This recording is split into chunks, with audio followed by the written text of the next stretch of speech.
Hello అందరికీ welcome to SS vlogs. ఈరోజు Saturday కదా, మార్నింగే లేచి మేమందరం ఫ్రెష్ అయిపోయి ఇంట్లో అయితే పూజ చేసుకున్నాము. ప్రతి సాటర్డే మా డాడీని ఇంట్లో పూజ చేస్తారనమాట. ఇంటి యజమాని పూజ చేస్తే ఇంట్లో అందరూ చేసినట్టేనంట. ఈరోజు మార్నింగే గట్టిగా వర్షం వచ్చిందనమాట. ఇప్పుడైతే రావట్లేదు, ఆగిపోయింది, ఎండ వస్తుంది. అందుకని చెప్పి బట్టలు అయితే వాష్ చేసేస్తున్నాను. మేము హౌస్ షిఫ్ట్ అయిన రోజు వస్తుందేమో అని చెప్పి చాలా టెన్షన్ పడ్డాము. అంటే పైనుండి కిందకి అవన్నీ దించుకున్న తర్వాత వర్షం వస్తే అన్నీ తడిచిపోతాయి కదా, చాలా టెన్షన్ పడ్డాము. ఆ రోజైతే ఫుల్ మబ్బు అనమాట, మేఘం పట్టేసింది మొత్తం, వర్షం వచ్చేసేటట్టు. కానీ వర్షం అయితే రాలేదనమాట. తర్వాత ఎండ వచ్చేసింది. మేము ఇక్కడ నుండి షార్ట్ వీడియోస్ పెట్టము, రోజుకు ఒక లాంగ్ వీడియో పెడతామని చెప్పి ఒక వీడియోలో చెప్పాను కదా. దానికైతే ఒకరు కామెంట్ చేశారనమాట, షార్ట్ వీడియోస్ కూడా పెట్టండి, మీకు బాగా యూజ్ అవుతుంది, మీరు త్వరలోనే ఓన్ హౌస్ కూడా కట్టుకుంటారు, అంతా మంచి జరగాలని చెప్పి కామెంట్ చేశారు. నాకైతే కామెంట్ చదవగానే చాలా హ్యాపీగా అనిపించింది. మీరందరూ మమ్మల్ని ఇంతలా సపోర్ట్ చేస్తూ మీలో ఒకరిగా మమ్మల్ని చూస్తున్నందుకు నాకైతే చాలా హ్యాపీగా ఉంది. మీరు మమ్మల్ని ఇలానే సపోర్ట్ చేస్తూ ఉండాలని మనస్ఫూర్తిగా కోరుకుంటున్నాను. అలానే ఇంకొకరు కామెంట్ చేశారు, బట్టలన్నీ శారీలో వేసి మూట కట్టుకుంటే బాగుంటుందని చెప్పి. అలా అయితే గమ్మును ఊడిపోతాయి కదా, అందుకనే మేము సంచిలో వేసేసి మూట కట్టేసాము. అలా అయితే ఓడవు, అంటే పైనుండి కిందకి జారేసుకోవాలి కదా, అందుకే మేము అలా చేసాము. శారీస్లో కూడా మూట కట్టుకోవచ్చు.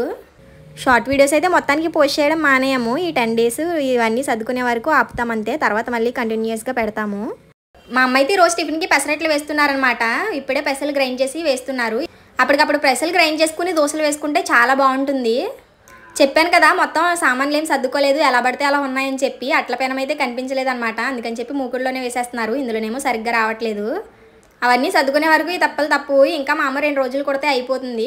డ్రెస్సెస్ అన్నీ వాళ్ళకి అప్ చెప్పేసిన తర్వాత ఇంకా మేము సర్దుకోవడం స్టార్ట్ చేయాలి. ఈ రోజైతే మా అమ్మ ఇంట్లో పెసరపప్పు కొబ్బరికి కర్రీ ప్రిపేర్ చేస్తున్నారు.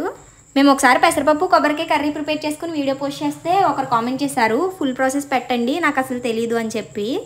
వాళ్ళ కోసమే ప్రాసెస్ అయితే చూపిస్తున్నాను. ఫస్ట్ మనకు కావాల్సినంత క్వాంటిటీలో పెసరపప్పు తీసుకోవాలి.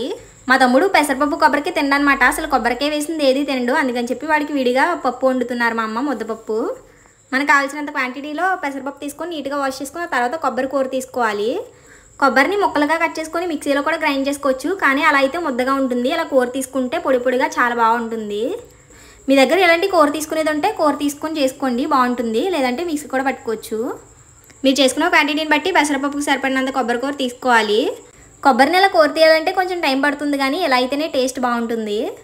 ముందుగానే పెసరపప్పుని వాష్ చేసుకొని పెట్టుకున్నాం కదా, అందులో కొద్దిగా వాటర్ వేసి అలాగే కొబ్బరి కూరని కూడా వేసేసుకోవాలి. అలాగే ఒక 2 పచ్చిమిర్చిని తీసుకొని నిలువుగా చీల్చుకుని ఇందులో వేసేసుకోవడమే. ఇప్పుడు స్టవ్ మీద పెట్టేసుకుని ఉడకబెట్టేసుకోవాలి. బాగా ఎక్కువగా ఉడకనివ్వకూడదు, మళ్ళీ చివిడిపోయినట్టు అయిపోతుంది. కొంచెం లైట్గా పదునుండగానే ఇందులో చిటికెడ పసుపు, కొంచెం కారం, అలాగే రుచికి సరిపడినంత ఉప్పు కూడా వేసుకోవాలి. ఇవన్నీ వేసుకుని కలిపేసుకోవడమే. ఈ పప్పు ఉడికేటప్పుడు ఎక్కువ కదపకూడదు, కదుపుతూ ఉంటే చివిడిపోయినట్టు అయిపోతుంది. పప్పు మొత్తం ఇలా ఉడికిపోయిన తర్వాత తాలింపు వేసుకోవాలి. తాలింపు కోసం కొద్దిగా ఆయిల్ పెట్టుకుని అందులో చితక్కొట్టుకున్న వెల్లుల్లిపాయలు వేసుకుని వేగించుకోవాలి. ఈ పప్పులో వేసిన వెల్లుల్లి, ఎండుమిర్చి టేస్ట్ చాలా బాగుంటాయి, కొంచెం ఎక్కువే వేసుకోండి. వెల్లుల్లిపాయలు వేగిపోయిన తర్వాత ఎండుమిర్చి, జీలకర్ర, ఆవాలు కూడా వేసుకుని మొత్తం వేగించేసుకోవాలి. ఇవన్నీ బాగా వేగిపోయిన తర్వాత పప్పుని తీసుకొచ్చి ఇందులో వేసేయడమే.